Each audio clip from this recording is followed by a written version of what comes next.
Garuda Calling. Ya, PSSI sudah memanggil 32 pemain untuk membela timnas Indonesia di bulan Juni saat berhadapan dengan Cina dan Jepang. Ya, PSSI sendiri akan menjalani pemusatan latihan ya di bawah asuhan Patty Kluivert. Timnas Indonesia akan menjalani pemusatan latihan atau training center di Bali pada tanggal 26 Mei 2025 mendatang. Terdapat 32 pemain yang dipanggil oleh Patty Kluivert untuk menjalani pemusatan latihan tersebut. Siapa saja pemain-pemain yang dipanggil oleh Patty Kluivert? Mari kita bahas. Berikut adalah pemain-pemain yang dipanggil oleh PSSI untuk membela timnas Indonesia di bulan Juni mendatang. Di posisi penjaga gawang ada nama Hernando Ari, Martin Paes, Emil Audero Mulyadi, dan Nadeo Argawinata.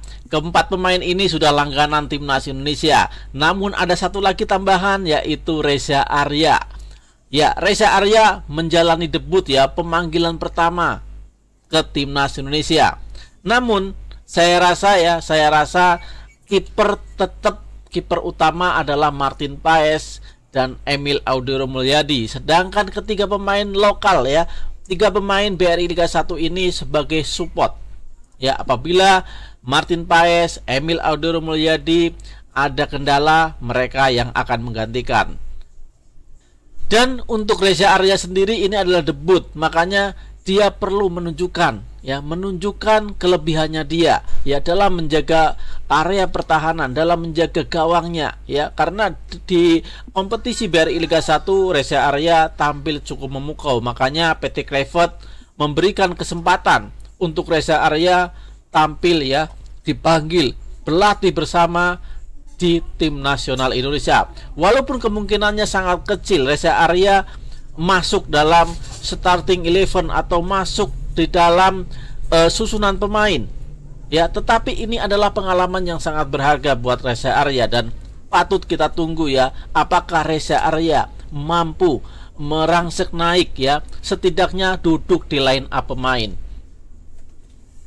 Di posisi bek tengah ya, nama-nama familiar, nama-nama beken masih menghiasi lini pertahanan Indonesia. Ada Justin Hubner, Miss Hilgers, Jai Itzes, Jordi Amat, dan Rizky Ridho. Kelima pemain bek tengah ini sudah langganan timnas Indonesia dan tidak diragukan lagi ya, tidak diragukan lagi kemampuan mereka ya. Terutama ya Jai Itzes tetap akan menjadi kapten timnas Indonesia dan membawa rekan-rekannya untuk tampil Spartan, untuk tampil ya menggigit ya, menjaga area pertahanan Indonesia dan terbebas ya dari ancaman-ancaman penyerang lawan.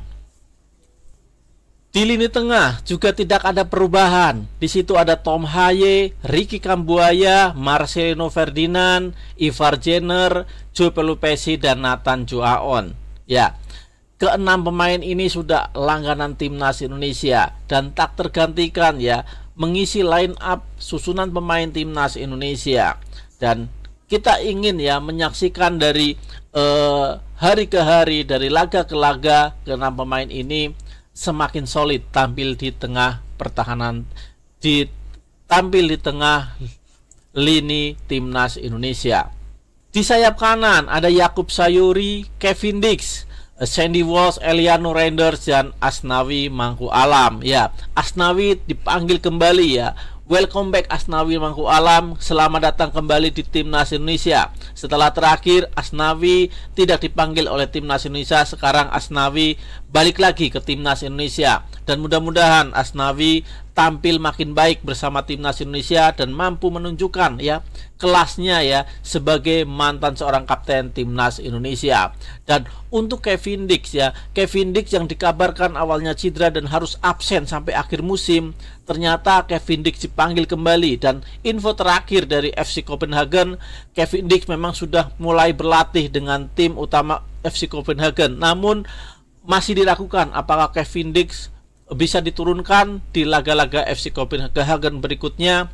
Ini masih menjadi pertanyaan, tetapi kita berharap Kevin Dix bisa bermain dan bisa membantu timnas Indonesia untuk lolos ke Piala Dunia. Di sayap kiri juga ada Yance Sayuri, ada Sain Patinama, Pratama Arhan, Calvin Vedong, dan Dan James. Ya, ini adalah nama-nama yang memang sudah familiar di telinga kita, nama-nama yang sudah biasa menghiasi skuad timnas Indonesia. Dan untuk Dan James sendiri juga dikabarkan sedang cedera dan cederanya lumayan parah. Tetapi mudah-mudahan segera pulih dari cedera dan bisa membela timnas Indonesia, karena tenaga dari Dan James ini sangat dibutuhkan. Terakhir infonya, Dan James ini juga masuk dalam Winning Eleven Liga Belanda, ya, menjadi 11 pemain terbaik Liga Belanda. Dan ini sangat membanggakan kita sekali, ya, sangat membanggakan karena Dan James ini sudah membawa nama baik Indonesia di pentas dunia. Di lini depan, di situ ada Septian Bagaskara, Ramadan Sananta, Stefano Lillipali, Aurel Romeni, Rafael Struijk, dan Egy Maulana Fikri, ya. Yang mengejutkan adalah Stefano Lillipali, ya. Stefano Lillipali ini dipanggil lagi ke timnas Indonesia setelah sekian lama tidak dipanggil ke timnas Indonesia. Ya, anehnya, ya, dulu saat Borneo FC lagi bagus-bagusnya Stefano Lillipali tidak dipanggil, tetapi sekarang Borneo FC lagi rada menurun prestasinya, tetapi malah Borneo FC yang dipanggil. Sedangkan, ya, tapi malah Lillipali yang dipanggil. Sedangkan untuk Persib Bandung yang menjadi kampiun, yang menjadi juara Liga 1, tidak mengirimkan satupun wakilnya, ya, ke timnas Indonesia. Tapi ini mungkin sangat dimaklumi, ya, karena Persib Bandung, ya, mengandalkan pemain-pemain asing di bagian depan, sedangkan tidak memiliki pemain yang lokal yang bagus di lini depan. Hanya saja mungkin Beckham Putra yang sebenarnya layak membela timnas Indonesia setidaknya diberi kesempatan untuk berlatih bersama di pemusatan latihan, karena Beckham Putra ini permainannya sangat bagus, ya. Sangat bagus dan usianya masih sangat muda, dan selayaknya harusnya diberi kesempatan oleh pelatih Patty Kluivert untuk berlatih bersama, ya. Ini sebagai antisipasi sebenarnya kalau Beckham Putra dipanggil, ya, setidaknya ini memberi keuntungan buat timnas Indonesia kalau sewaktu-waktu ada pemain lain yang mengalami cedera. Beckham Putra sudah tune in, ya, setidaknya, ya, dipanggil lah untuk pemusatan latihan di Bali. Tetapi sayangnya memang Beckham Putra ini belum diberi kepercayaan oleh pelatih Patty Kluivert untuk membela timnas Indonesia. Tapi di luar itu semua, ya, ada dua pemain yang akan menjalani debut, ya, berlatih bersama pemain-pemain timnas Indonesia, yaitu Reza Arya di posisi penjaga gawang dan Stefano Lillipali yang sebenarnya sudah lama, ya, tidak dipanggil ke timnas Indonesia. Dan yang paling mengejutkan adalah Ragnar Uratmangun. Ragnar Uratmangun yang sebelumnya menjadi andalan timnas Indonesia, ya, begitu mengagetkan tidak dipanggil oleh pelatih Patty Kluivert, tidak dipanggil oleh PSSI untuk membela Indonesia saat berhadapan dengan Cina dan Jepang.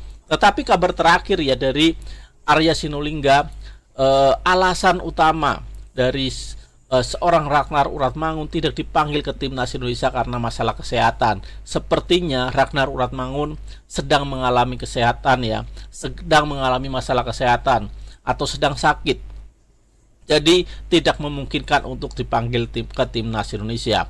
Dan Elkan Bagot juga tidak dipanggil. Padahal Elkan Bagot bersama Blackpool permainannya sangat bagus, tetapi tidak dipanggil.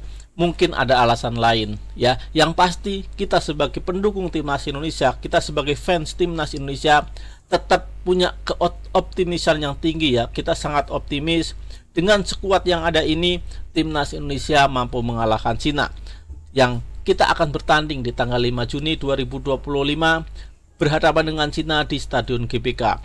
Ya, di situ kita mempunyai rasa kepercayaan diri yang tinggi, kita mempunyai harapan yang tinggi, kita mempunyai mimpi yang sangat tinggi.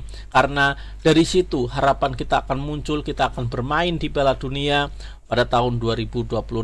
Saya yakin Indonesia bisa.